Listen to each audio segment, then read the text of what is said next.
ආයුබෝවන් සුබ දවසක්. අද මම මෙම වීඩියෝ තුලින් බලාපොරොත්තු වන්නේ උසස් පෙළ ව්‍යාපාර අධ්‍යයන විෂයේ 4 වන නිපුණතාව වන විවිධ ව්‍යාපාර සංවිධාන වර්ග හා ඒවා විධිමත්ව ආරම්භ කර පවත්වාගෙන යාමේ අවශ්‍යතාව තහවුරු කරයි යන්නට අතිරේකයක් වශයෙන් ව්‍යාපාර ලියාපදිංචි කිරීම සම්බන්ධයෙන් විශේෂ සාකච්ඡාවක් මෙහෙයවීමට මෙම වීඩියෝව උසස් පෙළ ව්‍යාපාර අධ්‍යයනයේ හදාරන දරුවන්ට පමණක් නොව ව්‍යාපාර සමාජයේ අලුතින් ව්‍යාපාරයක් ආරම්භ කිරීමට බලාපොරොත්තු වන ඕනෑම ව්‍යවසායකයෙකුට තම ව්‍යාපාරය ලියාපදිංචි කරගන්නේ කෙසේද යන්න පිළිබඳ මූලික අදහසක් ලබා දීමටත් බලාපොරොත්තු වෙනවා. මෙහිදී කේවල ස්වාමි ව්‍යාපාර, හවුල් ව්‍යාපාර, සමිති ව්‍යාපාර, සමාගම් සහ සමූපකාර යනාදී ව්‍යාපාර සංවිධාන ලියාපදිංචි කිරීමට අදාළ මූලික කර්තව්‍යයන් සහ අවශ්‍ය ලිපිලේඛන සම්බන්ධයෙන් සාකච්ඡාව මෙහෙයවීමට බලාපොරොත්තු වෙනවා. අපි පළමුවෙන් විමසා බලමු ලියාපදිංචි කෙරෙන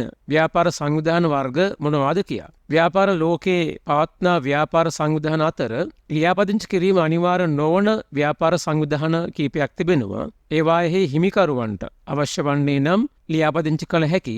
එහිදී අදාළ වන අනපනත් වලට අදාළව ඒ ලියාපදිංචි කිරීම අනිවාර්ය වනවාද නොවනවාද යන්න තීරණය වනවා. ඒ අනුව කේවල ස්වාමි ව්‍යාපාර, හවුල් ව්‍යාපාර යන දෙවර්ගය ලියාපදිංචි කිරීම අනිවාර්ය නැතත් ඒවායෙහි නාමයේ ස්වභාවය අනුව ව්‍යාපාර නාමය පමණක් ලියාපදිංචි කළ හැකි. සමිති ව්‍යාපාර එහෙම නැත්නම් ස්වේච්ඡා සමිති රජයේ ලියාපදිංචි කිරීම උදෙසා ලියාපදිංචියක් ලබාගත හැකි. එමෙන්ම සංස්ථාපිත සමාගම් හා සමුපකාර සමිති ඒවා සම්බන්ධ අනපනත් අනුවම අනිවාර්යෙන්ම ලියාපදිංචි කළ යුතු වෙනවා. ඒවා ලියාපදිංචි කිරීමක් ලෙස හැඳින්වුවද ඇත්ත වශයෙන්ම සිදුවන්නේ ව්‍යාපාර සංවිධානයක් ලෙස සංස්ථාපනය කිරීම. එනම් නෛතික පුද්ගල භාවයක් ඇති සංවිධානයක් ලෙස ස්ථාපනය කිරීම. අප පළමුවෙන් බලමු ව්‍යාපාර නාම ලියාපදිංචි කිරීමේ නීතිය. එනම් කේවල ස්වාමි ව්‍යාපාර, හවුල් ව්‍යාපාර සම්බන්ධයෙන් බලපවත්වන ව්‍යාපාර නාම ලියාපදිංචි කිරීමේ නීතිය කුමක්ද කියා. ඔබ දන්නවා දැනටමත් 1918 අංක 6 දරන ව්‍යාපාර නාම ආඥා පනත තමයි මෙම ව්‍යාපාර නාම ලියාපදිංචිය සඳහා බලපවත්වන්නේ. 13 වන ආණ්ඩුක්‍රම ව්‍යවස්ථා සංශෝධනය යටතේ වන 9 වන උපලේඛනයේ පළමු වන ලැයිස්තුව අනුව ව්‍යාපාර නාම ලියාපදිංචි කිරීමේ කාර්යභාරය පළාත් සභාවලට පැවරීමත් සමග ඒ පළාත් සභා මගින් ස්වකීය පළාත තුළ ව්‍යාපාර නාම ලියාපදිංචි කිරීමේ නීතිය ක්‍රියාත්මක කිරීම සඳහා ව්‍යාපාර නාම ප්‍රඥප්ති සකස් කරගත්තා. අප බලමු ඒ සඳහා නිදසුන් කීපයක්. 1990 අංක 4 දරන බස්නාහිර පළාත් සභා ව්‍යාපාර නාම ප්‍රඥප්තිය, 1990 අංක 10 දරන වයඹ පළාත් සභා ව්‍යාපාර නාම ප්‍රඥප්තිය, 1991 අංක 1 දරන දකුණු පළාත් සභා ව්‍යාපාර නාම ප්‍රඥප්තිය. මේ අනාදි වශයෙන් සියලුම පළාත් තම තමන්ගේ පළාත තුළ ව්‍යාපාර නාම ආඥා පනත බලගැන්වීම උදෙසා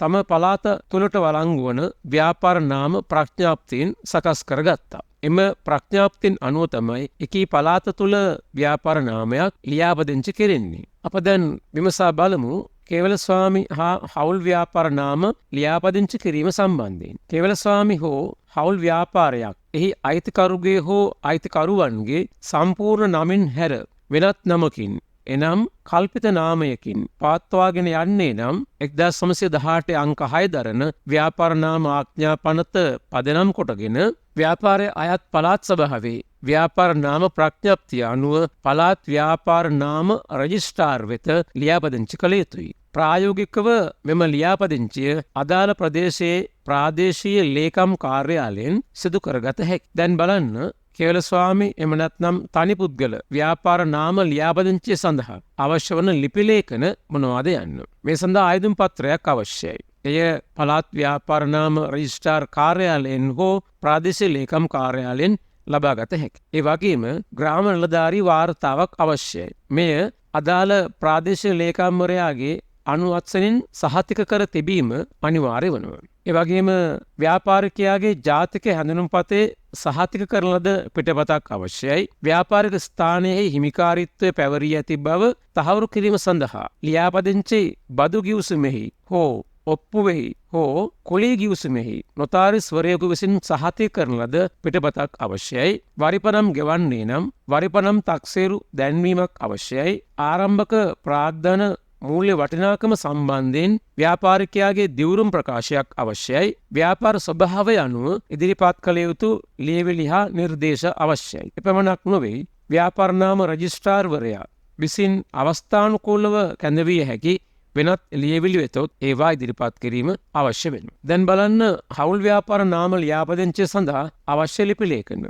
අප කලින් සාකච්ඡා කළ කේවලස්වාම ව්‍යාපාර නාම ලියාපදිංචි කිරීමේ ලිපි ලේඛන කට්ටලයට අමතරව හවුල් ව්‍යාපාර සඳහා විශේෂයෙන් අවශ්‍ය වන්නේ හවුල් ව්‍යාපාර ගිවිසුමක් ඇතොත් එහි පිටපතක්. අනෙකුත් ලියවිලි සහ සහතික කේවලස්වාම ව්‍යාපාර ලියාපදිංචි කිරීම සඳහා ඉදිරිපත් කළ ලියවිලි සහ සහතිකමයි. ආයුධම් පත්‍රය ලබා ගැනීමේදී හවුල් ව්‍යාපාර නාම ලියාපදිංචි කිරීමේ ආයුධම් පත්‍රයක් වශයෙන් ඉල්ලා ලබාගත යුතුයි.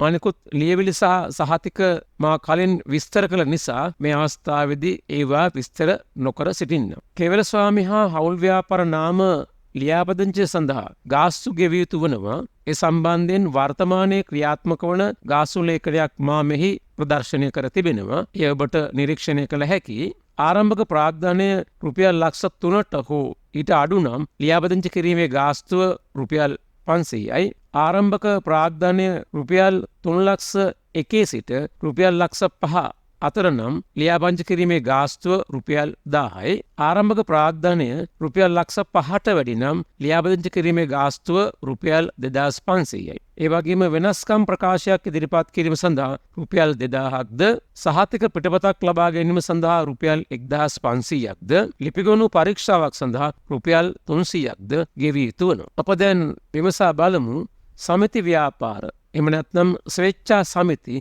ලියාපදිංචි කිරීම සම්බන්ධයෙන්. සමිතියක් එය පිහිටුවා ඇති බල ප්‍රදේශය අනුව ප්‍රාදේශීය ලේකම් කාර්යාලයේ හෝ අවශ්‍ය නම් සමාගම් රජිස්ට්‍රාර් දෙපාර්තමේන්තුවේ වුවද ලියාපදිංචි කළ හැකි. ස්වේච්ඡා සමිතියක් ප්‍රාදේශීය ලේකම් කාර්යාලයේ ලියාපදිංචි කිරීම සම්බන්ධයෙන් අවශ්‍ය වන විධිවිධාන සලකා බලමු. මේ සඳහා තිබිය යුතු සුදුසුකම් එහෙම නැත්නම් අදාළත්වය 1998 අංක 8 දරන පනතින් සංශෝධනය වූ 1980 අංක 31 දරන ස්වේච්ඡා සමාජ සේවා සංවිධාන පනතේ සඳහන් කොන්දේසි සපුරා තිබිය යුතුයි. මෙහිදී සිදුවන්නේ ලියාපදිංචිය සහ අධීක්ෂණය කිරීම සඳහා අවසරයක් ලබා ගැනීම. මෙවැනි ව්‍යාපාරයක් එහෙම නැත්නම් ස්වේච්ඡා සමිතියක් ලියාපදිංචි කිරීමේ අරමුණ වන්නේ ස්වේච්ඡා සංවිධානයක් ලෙස රජයේ ලියාපදිංචි කිරීම හා අධීක්ෂණයට ලක් කිරීම. බලන්න ස්වේච්ඡා සමිතියක් ප්‍රාදේශීය ලේකම් කාර්යාලයක ලියාපදිංචි කිරීම සඳහා අවශ්‍ය වන ලිපි ලේඛන. ඉල්ලීමේ ලිපිය. සමිතියේ නිලධාරීන් විසින් ඉල්ලුම් කරනු ලබන ලිපියක්. ඒ වගේම ආයුධම් පත්‍රය. සමිතිය සතු ව්‍යවස්ථාව. සමාජික නාම ලේඛනය. නිලධාරී මණ්ඩලයේ නාම ලේඛනය. පසුගිය වසරේ අයවැය වාර්තාව. මහසභා වාර්තා හා සමාජිකයන්ගේ පැමිණීමේ නාම ලේඛනය.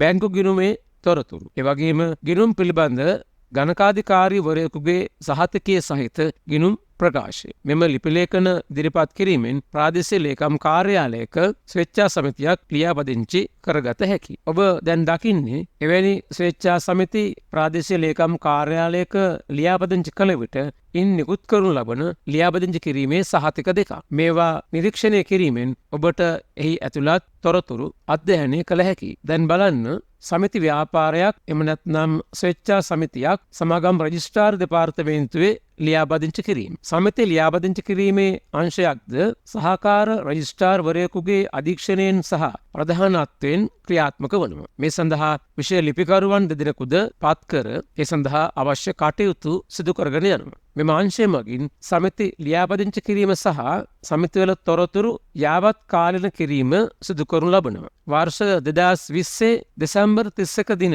වන විට සමාගම් රජිස්ට්‍රාර් දෙපාර්තමේන්තුවේ ලියාපදිංචි කර ඇති මුළු සමිති සංඛ්‍යාව 10165ක් බව වාර්තා වෙනවා. මේ ඔබ දකින්නේ සමාගම් රජිස්ට්‍රාර් දෙපාර්තමේන්තුව විසින් නිකුත් කරන ලද 2020 කාර්යසාධන වාර්තාව. එහි ඔබට පෙනෙන්නට තිබෙනවා සමිති වර්ග කීපයක් ලියාපදිංචි කර ඇති බව. ඒ අනුව විහාරස්ථාන, සර්වෝදය සමිති, මිතුරු සංවිධාන, ඉසුරු සංවර්ධන සමිති, කාන්තා සමිති, ග්‍රාමීය සංවර්ධන සමිති, ශ්‍රම ශක්ති සමාජ, ජල සමිති සහ වෙනත් එහෙම නැත්නම් සුබසාධක සමිති වශයෙන් සමිති වර්ග ගණනාවක් සමාගම් රජිස්ට්‍රාර් දෙපාර්තමේන්තුවේ ලියාපදිංචි කර තිබෙනවා. අප දැන් විමසා බලන්නට යන්නේ අනිවාර්යෙන් ලියාපදිංචි කළ යුතු වන සමාගමක් සංස්ථාපනය කිරීම සම්බන්ධයෙන්. සමාගම් සංස්ථාගත කිරීම හා පාලනය සිදුවන්නේ සමාගම් පනතට අනුකූලව. ඔබ මේ වන විටත් දන්නවා වර්තමානයේ ක්‍රියාත්මක වන සමාගම් පනත එනම් 2007 අංක 7 දරන සමාගම් පනත.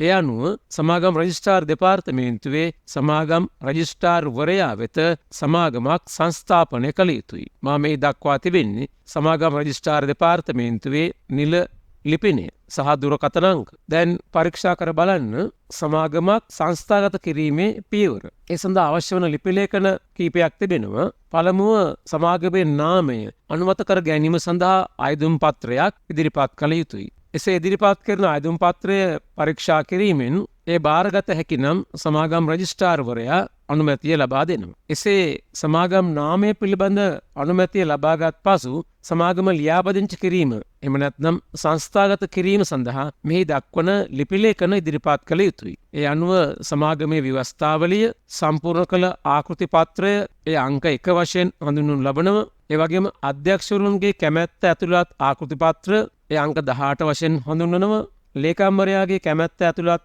ආකෘති පත්‍රය ඒ අංක 19 වශයෙන් හඳුන්වනු ලබනවා. මෙසේ ඉදිරිපත් කරන සියලුම ලිපි ලේඛන හා ආකෘති පත්‍ර යතුරු ලියනය කර හෝ පරිගණකයෙන් සකසා මුද්‍රණය කර ඉදිරිපත් කළ යුතු බව තමයි සමාගම් රජිස්ට්‍රාර් කාර්යාලයෙන් දැනුම් දී තිබෙන්නේ. සමාගමක් සංස්ථාගත කිරීමෙන් පසුව එළඹෙන වැඩ කරන දින 30ක් ඇතුළත සමාගමේ නව අංකය සහ ලියාපදිංචි ලිපිනය ඇතුළත්ව සංස්ථාගත කළ බව සඳහන් දැන්වීමක් රජයේ ගෙසට් පත්‍රයේ සහ භාෂා තුනෙන්ම සිංහල, දෙමළ, ඉංග්‍රීසි යන භාෂා තුනෙන්ම පුවත්පත්වල පළ කළ යුතුයි. නව පනත පිළිබඳව සියලුම තොරතුරු සහ අවශ්‍ය ආකෘති පත්‍ර මෙහි දැක්වෙන සමාගම් රජිස්ට්‍රාර් දෙපාර්තමේන්තුවේ නිල වෙබ් අඩවිය ඔස්සේ ලබාගත හැකියි. සමාගමක් සංස්ථාපනය කිරීමේ ගාස්තු පිළිබඳ සංශෝධනයක් මෑත කාලෙක සිදු වුණා. ඔබට මේ පසුබිමේ ඉංග්‍රීසි බසින් දක්වා තිබෙන්නේ 2017 ජනවාරි 1 වෙනිදා සිට ක්‍රියාත්මක වූ සමාගම් සංස්ථාගත කිරීමේ ගාස්තු ලේඛනය. නමුත් 2022 ඔක්තෝබර් මාස 5 වෙනි දින සිට මුදල් ආර්ථික ස්ථායීකරණ සහ ජාතික ප්‍රතිපත්ති අමාත්‍ය ගරු රනිල් වික්‍රමසිංහ මැතිතුමා විසින් නිකුත් කරන ලද නියෝගය මත එම ගාස්තු සංශෝධනය වුණා. මා මේ දක්වා තිබෙන්නේ එසේ සංශෝධනය කළ ගාස්තු ලේඛනය. 2016 ඔක්තෝබර් මාස 25 වෙනි දින ඇති අංක 1912 අතිවිශේෂ ගැසට් පත්‍රය මගින් පළ කරන ලද සමාගම් නියෝග සහ සමිති නියෝග පහත උපලේඛනයේ දැක්වන පරිදි මෙයින් සංශෝධනය කරනු ලැබේ යනුවෙන් නිකුත් කරන ලද චක්‍රලේඛෙහි උපලේඛනය තමයි මා මේ දක්වා තිබෙන්නේ. ඒ අනුව වර්තමානයේ සීමා සහිත පෞද්ගලික සමාගමක් ලියාපදිංචි කිරීම සඳහා රුපියල් 4600ක්ද සීමා සහිත පොදු සමාගමක් ලියාපදිංචි කිරීම සඳහා රුපියල් 23000ක්ද සීමා රහිත සමාගමක් ලියාපදිංචි කිරීම සඳහා රුපියල් 17250ක්ද ඇපෙන් සීමා සහිත සමාගමක් ලියාපදිංචි කිරීම සඳහා රුපියල් 34500ක්ද ගෙවිය යුතු වන. මේවා ඉදිරියේදී නැවත සංශෝධනය විය හැකි මම දක්වා තිබෙන්නේ මේ වන විට ක්‍රියාත්මක වන ගාස්තු ලේඛනය. සමාගමක් සංස්ථාපනය කළ විට මා මේ දක්වා තිබෙන විශේෂ කාර්යයන් ඉටු කළ යුතු වෙනවා. සමාගමේ අංකය ලෙස ඒ සමාගමට පරම අංකයක් වෙන් කර දිය යුතුයි. මේ සමාගම් රජිස්ට්‍රාර් කාර්යාලයෙන් සිදු කරනු ලබන කර්තව්‍යයක්. පරම අංකයක් යනුවෙන් අදහස් කරනු ලබන්නේ එක් සමාගමට වෙන් වශයෙන් ආවේනික වූ අංකයක් ලබා දෙන බව. යම් හේකින් කිසියම් සමාගමක් ඈවර කළද එම අංකය නැවත නව සමාගමකට ලබා දෙන්නේ නැහැ. ඒ අනුව සෑම සමාගමකටම වෙන් වූ අංකයක් තමයි ලබා දෙන්නේ. ඒ වගේම නියමිත ආකෘතියෙහි වූ සංස්ථාගත කිරීමේ සහතිකයක්. එහෙම නැත්නම් සංස්ථාපන සහතිකයක්. තව විදියකින් දක්වතොත් සම්මුති සහතිකයක් සමාගමට නිකුත් කළ යුතු වෙනවා. සමාගමක් සංස්ථාපිත කර වැඩ කරන දින 60ක් ඇතුළත සිංහල, දෙමළ සහ ඉංග්‍රීසි භාෂාවලින් දිනපතා බෙදාහරින පුවත්පතක පළ කරනු ලබන දැන්වීමක් මගින් සමාගමේ නම, සමාගමේ ලියාපදිංචි අංකය සහ සමාගමේ ලියාපදිංචි කාර්යාලයේ ලිපිනය මහජනතාවට දැනුම් දිය යුතුයි. මා මේ ප්‍රදර්ශනය කර තිබෙන්නේ සමාගම් රජිස්ට්‍රාර්වරයා විසින් නිකුත් කරනු ලබන සංස්ථාපන සහතික දෙකක ආදර්ශ. පළමුවෙන් තිබෙන්නේ සීමා සහිත පෞද්ගලික සමාගමක් සංස්ථාගත කිරීමේ සහතිකයක්. දෙවනුව දක්වා තිබෙන්නේ ඇපෙන් සීමිත සමාගමක් සංස්ථාගත කිරීමේ සහතිකයක්. මේවා හොඳින් නිරීක්ෂණය කිරීමෙන් ඔබට ඒවායේ ඇතුළත් තොරතුරු අධ්‍යයනය කළ හැකියි. දැන් බලන්න සමුපකාර සමිති ලියාපදිංචි කිරීම. සමුපකාර සමිතිද අනිවාර්යෙන් ලියාපදිංචි කළ යුතු වර්ගයේ ව්‍යාපාර සංවිධානයක්. ශ්‍රී ලංකාවේ සමුපකාර සමිති ලියාපදිංචි කිරීම 1983 අංක 32 හා 1992 අංක 11 දරන සමුපකාර සමිති සංශෝධන පනත් සමග කියවෙන 1972 අංක 5 දරන සමුපකාර සමිති පනතේ 5 වන වගන්තියේ සහ 1973 සමුපකාර රීතිමාලාවේ දෙවන රීතියේ සඳහන් වන පරිදි සමුපකාර සංවර්ධන දෙපාර්තමේන්තුවේ සමුපකාර සංවර්ධන කොමසාරිස්වරයා මගින් අදාළ පළාත් සභාවේ සමුපකාර ප්‍රඥප්තිය ප්‍රකාරව පළාත් සමුපකාර සංවර්ධන කොමසාරිස් යටතේ සිදු කරනු ලබනවා. මේ දීර්ඝ විස්තරයක් වශයෙන් මා සඳහන් කළේ එය ඔබට සරල කර පැහැදිලි කළහොත් සමුපකාර සමිති සම්බන්ධයෙන් බලපවත්වන ප්‍රධාන නීතිය 1972 අංක 5 දරන සමුපකාර සමිති පනත. එය 1983 අංක 32 වශයෙන් සහ 1992 අංක 11 වශයෙන් අවස්ථා දෙකකදී සංශෝධනය වුණා. නමුත් සමුපකාර සමිතියක් ලියාපදිංචි කිරීමේදී මූලික වශයෙන් 72 අංක 5 දරන පනත තමයි ව්‍යවස්ථානුකූල වන්නේ. එපමණක් නොවේ 1973 නිකුත් කරන ලද සමුපකාර රීතිමාලාවේ දෙවන රීතියද මේ සඳහා අදාළ වන බව තමයි සඳහන් වන්නේ. ඒ අනුව සමුපකාර සමිතියක් ලියාපදිංචි වන්නේ සමුපකාර සංවර්ධන දෙපාර්තමේන්තුවේ සමුපකාර සංවර්ධන කොමසාරිස් වෙත. ඒ වර්තමානයේ මූලික වශයෙන් සිදුවන්නේ අදාළ පළාත් සභාවේ සමුපකාර ප්‍රඥප්තිය ප්‍රකාරව පළාත් සමුපකාර සංවර්ධන කොමසාරිස්වරයා යටතේ. මා මෙහි දක්වා තිබෙනවා පළාත් සමුපකාර ප්‍රඥප්ති සඳහා නිදසුන් කීපයක්. මධ්‍යම පළාත් සභාවේ 2018 අංක 6 දරන සමුපකාර සමිති ප්‍රඥප්තිය, බස්නාහිර පළාත් සභාවේ 2011 අංක 4 දරන සමුපකාර සමිති ප්‍රඥප්තිය, වයඹ පළාත් සභාවේ 1998 අංක 3 දරන සමුපකාර සමිති පදනම ප්‍රඥප්තිය, දකුණු පළාත් සභාවේ 2019 අංක 6 දරන සමුපකාර සමිති ප්‍රඥප්තිය, ඌව පළාත් සභාවේ 2011 අංක 3 දරන සමුපකාර සමිති ප්‍රඥප්තිය. මේ අනාදී වශයෙන් ඒ පළාත් සභාව විසින් සකස් කර ගන්නා ලද සමුපකාර සමිති ප්‍රඥප්තිය හරහා සමුපකාර සමිති සංස්ථාපනය කරනු ලබනවා. එහෙම නැත්නම් ලියාපදිංචි කරනු ලබනවා. ඒ අවසාන වශයෙන් සමුපකාර සංවර්ධන දෙපාර්තමේන්තුවේ සමුපකාර කොමසාරිස් වරයා වෙත වාර්තා කරනු ලබනවා. මෙහිදී ප්‍රාථමික සමිති සහ ද්විතීක සමිති වශයෙන් දෙආකාරයකට ලියාපදිංචි කෙරෙනවා. ප්‍රාථමික සමුපකාර සමිති ලියාපදිංචි කිරීම සම්බන්ධයෙන් සලකා බැලුවහොත් ඍජුවම වයස අවුරුදු 18ට වැඩි පුද්ගලයන් සමූහයක්, එනම් ආම වශයෙන් පුද්ගලයන් 10 දෙනෙක් තම අරමුණු ඉටු කර ගැනීමට සමුපකාර ප්‍රතිපත්ති මත එකතු වීම මගින් සමුපකාර සමිතියක් ආරම්භීමට අවශ්‍ය මූලික සුදුසුකම් සපුරාගෙන තිබේ නම් එය ලියාපදිංචි කිරීම සඳහා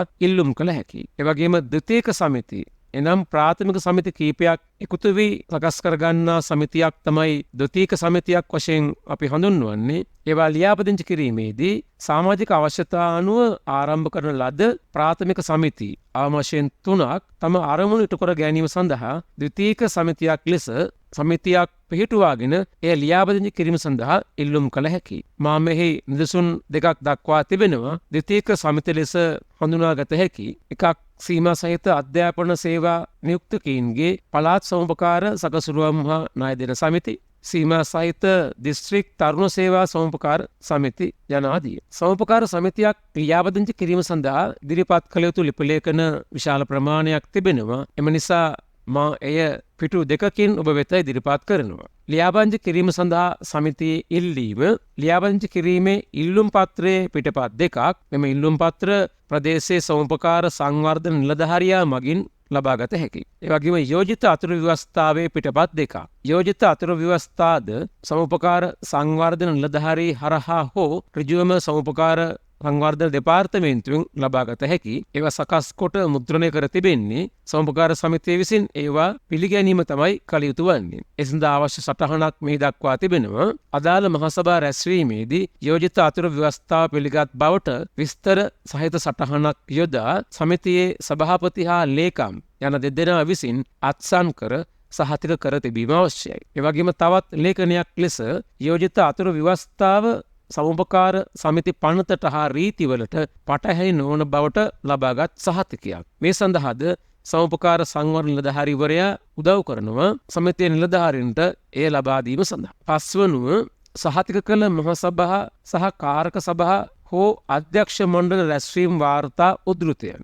මේවා අදාළ වන්නේ සමුපකාර සමිතිය පිහිටුවීම, සමුපකාර සංවර්ධන දෙපාර්තමේන්තුවේ ලියාපදිංචි කිරීම, අතුරු ව්‍යවස්ථාව පිළිගැනීම, නිලධාරී මණ්ඩලය පත් කර ගැනීම පිළිබඳ යෝජනා හා තීරණ ඇතුළත් මහසභා සහ කාරක සභා හෝ අධ්‍යක්ෂ මණ්ඩල රැස්වීම් වාර්තා උද්ෘතයන් විය යුතුයි. මේ සියල්ල එක රැස්වීමකින් නම් සිදුවන්නේ එක රැස්වීම් වාර්තා උද්ෘතයක්. එසේ නොවන විට ඒවා සමිතිවාර කීපයකදී නම් සිදුවන්නේ ඒ සමිතිවාරයේ මහසභා රැස්වීම් වාර්තා උද්ෘතයන් ලබා ගත යුතු වනවා. ඒ වගේම ශක්්‍යතා වාර්තාව සමිතිය පිහිටුවා ක්‍රියාත්මක කිරීමේ සාර්ථක අසාර්ථක බව දැක්වෙන වාර්තාවක්. මේ ලබා ගැනීම සඳහාද සමුපකාර සංවර්ධන නිලධාරීවරයා අවශ්‍ය කටයුතු සුදුරම් කර දෙනවා. දැන් බලන්න ඉතිරි ලිපි ලේඛන. එම ශක්්‍යතා වාර්තාව සමිතියේ සත්‍ය ආර්ථික ශක්්‍යතාව පිළිබිඹු කරන බවට රීතිමාලාව අනුව ලබාගත් සහතිකයක්. මේද අපිට දිස්ත්‍රික් සමුපකාර සංවර්ධන කාර්යාලයෙන් ලබාගත හැකියි. ඒ වගේම සමිතියේ ප්‍රගති වාර්තාව. ඉන් අදහස් කරන්නේ යෝජිත සමිතිය ආරම්භයේ සිට ලියාපදිංචිය සඳහා එල්ලුම් කරන දින දක්වා සමිතියේ ගනුදෙනු වලට අදාළ මුදල් ගිණුම, ලාභාලාභ ගිණුම සහ අදාළ වෙනත් ගිණුම් හා ශේෂපත්‍රයේ අයිතමයන් තහවුරු කිරීම සඳහා ලබා ගන්න ශේෂ ලේඛනයක්. ඒ වගේම සමිතියේ ආරම්භක සමාජිකයන් අතුරු ව්‍යවස්ථාවෙන් නියමිත ගෙවීම් කර ඇති බවට හා ඒවා සුරක්ෂිතව ඇති බවට සහතිකයක්. ඒවා සුරක්ෂිතව ඇති බවට සහතිකයක් යන්නෙන් අදහස් කරන්නේ එම මුදල් වියදම් නොකර රඳවා ගන්නවා යන්න නොවේ. සමිතියේ භාණ්ඩාගාරිකවරයාට එම මුදල් වියදම් කළ හැකි ඒ සඳහා අවශ්‍ය බිල්පත් වවුචර් යනාදිය නිසි පරිදි ගොනු කර තැබීම අවශ්‍ය වෙනවා. මෙහිදී ව්‍යවස්ථාවෙන් නියමිත ගාස්තුව යනුවෙන් අදහස් කරන්නේ සමාජික ගාස්තුව. දැනට මහජන සමුපකාර සමිතියක සමාජික ගාස්තුව රුපියල් 100ක් වනවා. ඒ වගේම යෝජිත සමිතියේ කාරක සභාවේ හෝ අධ්‍යක්ෂ මණ්ඩල සමාජිකයන්ගේ නම්, වයස, ලිපිනය, රැකියාව, අධ්‍යාපන සුදුසුකම් යනාදී විස්තර ඇතුළත් වාර්තාවක් ලේකම්වරයා විසින් ඉදිරිපත් කළ යුතු වෙනවා. එමෙන්ම සමිතියේ මහසභා රැස්වීම් වලට සහභාගී වූ අයගේ අත්සන් සහිත නාම ලේඛනයක් ඉදිරිපත් කළ යුතුයි. සමිතියට ළඟාවීම පහසු කරවීම සඳහා මාර්ග සිතියම සහ බල ප්‍රදේශ දැක්වෙන සිතියමක් ඉදිරිපත් කළ යුතුයි. මෙය පිනින්දෝරු දෙපාර්තමේන්තුවෙන් ලබා ගන්නා වූ විධිමත් සිතියමක් වීම අවශ්‍ය නැහැ. සමිතිය නිලධාරියෙක් හෝ යම් ශිල්පියෙක් විසින් නිර්මාණය කරන ලද දල සිතියමක් වීම ප්‍රමාණවත් වෙනවා. ඒ වගේම සමුපකාර සංවර්ධන නිලධාරීවරයාගේ නිර්දේශය. මින් අනතුරුව මෙම ලිපිලේඛන කට්ටලය පළාත් සමුපකාර රජිස්ට්‍රාර්වරයා වෙත ඉදිරිපත් කිරීමෙන් සමුපකාර සමිතියක් ලියාපදිංචි කළ හැකියි. මෙසේ සමුපකාර සමිතියක් හෝ ද්විතීයික සංගමයක් ලියාපදිංචි කිරීම තුළින් විවිධ වරප්‍රසාද හිමි වෙනවා. මා ඔබට එම වරප්‍රසාද මෙහි දක්වා තිබෙනවා. සමුපකාර සමිතිවලට එහෙම නැත්නම් සංගම් වලට ලියාපදිංචිය තුළින් නෛතික පුද්ගල භාවයක් හිමි වෙනවා. ඉන්න අදහස් කරන්නේ සමුපකාර සමිතියේ සමාජිකයන්ගෙන් වෙන් වූ ස්වාධීන පැවැත්මක් සමුපකාර සමිතියට ලැබෙන බව. ඒ වගේම සමුපකාර සමිතියක් හෝ සංගමයක් ලෙස වරප්‍රසාද සහ අයිතිවාසිකම් භුක්ති විඳීමේ අවස්ථාව හිමි වෙනවා. සමුපකාර සංවර්ධන දෙපාර්තමේන්තුවෙන් පළාත් සමුපකාර රජිස්ට්‍රාර් කාර්යාලවලින් ඒ සමිතිවලට හෝ සංගම් වලට ලැබීමට නියමිත විවිධ වරප්‍රසාද සහ අයිතිවාසිකම් නිල වශයෙන් ලබා ගැනීමට හැකියාව හිමි වෙනවා. ඒ වගේම සංවිධානමය ශක්්‍යතාවය ලැබෙනවා. සමුපකාර සමිතියක් ලියාපදිංචි කළ පසු සමිතිය විසින් ඉදිරිපත් කරන අතුරු ව්‍යවස්ථාවේ පිටපත් දෙකින් එකක් සමුපකාර සංවර්ධන දෙපාර්තමේන්තුවේ රඳවා ගන්නා අතර අනිකුත් ව්‍යවස්ථා පිටපත අදාළ සමිතිය වෙත ලැබෙනට සලස්වනවා. ඒ සමගම සමුපකාර සමිතිය ලියාපදිංචි කිරීමේ සහතිකයක්ද නිකුත් කරනු ලබනවා. එසේ ලියාපදිංචි කළ අතුරු ව්‍යවස්ථාව සහ ලියාපදිංචි සහතිකය සමුපකාර සමිතියේ ලේකම්වරයා වෙත සුරැකිව තබා ගත යුතු වෙනවා. හොඳයි. එහෙමනම් මා විශ්වාස කරනවා මෙම කෙටි දේශනය තුළින් ඔබට ව්‍යාපාර සංවිධානයක් ලියාපදිංචි කරගන්නේ කෙසේද? ඒ සඳහා අවශ්‍ය ලිපි ලේඛන මොනවාද? ලියාපදිංචි කිරීමෙන් ලැබෙන ප්‍රතිලාභ මොනවාද යන්න පිළිබඳ දල අදහසක් ඇති වූ අය කියා. මේ උසස් පෙළ ව්‍යාපාර අධ්‍යයනයේ හදාරන දරුවන්ට ව්‍යාපාර සංවිධාන සම්බන්ධ අතිරේක දැනුමක් වශයෙන්ද මා කලින් සඳහන් කළ පරිදි අප රටේ නව ව්‍යවසායකින්ට තමන් විසින් ආරම්භ කරන නව ව්‍යාපාර සංවිධානයක් ලියාපදිංචි කර ඒ සඳහා අවශ්‍ය නෛතික වටපිටාවක් හිමිකර ගැනීම සඳහා අවශ්‍ය කරුණු දල වශයෙන් ලැබුණායයි මා අදහස් කරනවා. හොඳයි. එහෙමනම් නැවතත් අධ්‍යාපනික වීඩියෝකින් හමුවනතුරු ඔබ සියලු දෙනාටම ස්තුතියි.